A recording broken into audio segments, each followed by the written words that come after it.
Are you preparing for the OET Listening Part A?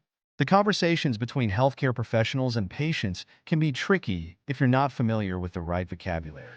In this video, I'll share specific, practical techniques to help you build the vocabulary you need to ace Part A of the listening subtest.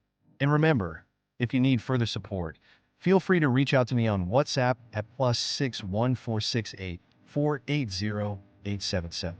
In OET Listening Part A, you'll hear conversations between healthcare professionals and patients.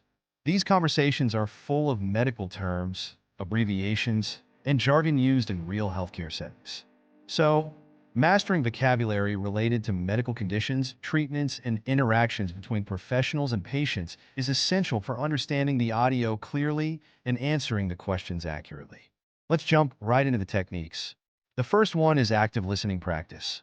This means listening to real-life medical conversations, whether it's podcasts, YouTube videos, or even medical dramas. The key here is to pay close attention to the vocabulary used by doctors and nurses. Write down any unfamiliar words, and then take the time to learn their meanings. The more you expose yourself to these conversations, the more familiar the vocabulary will become. Next is word map.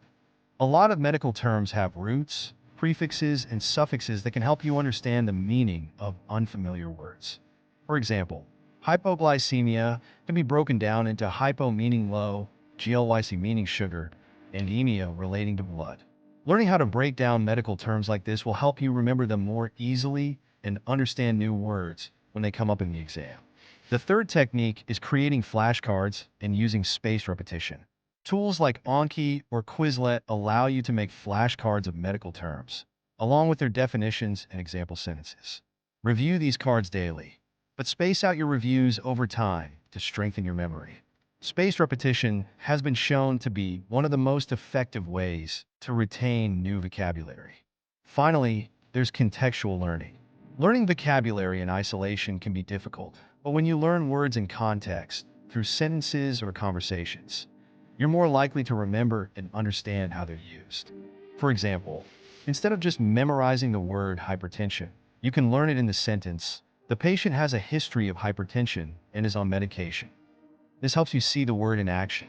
Now that we've covered the techniques, let's talk about resources. There are several useful tools that can help you expand your medical vocabulary. One is a medical dictionary, like Dorland's or Mosby's, which provides detailed definitions and pronunciations. You can also use OET-specific preparation books that include vocabulary lists tailored to healthcare professionals. Another fantastic resource is listening to podcasts where doctors discuss medical cases or treatments. Lastly, apps like Memrise or Duolingo can be great for learning and reviewing new terms in an engaging way. As with any skill, practice is key. Once you've started building your vocabulary, it's time to put it to the test. Take mock exams that replicate the OET Listening Part A format and try listening to various healthcare conversations between professionals and patients. These will help you get used to the speed and tone of the audio, as well as the types of vocabulary that are likely to come up.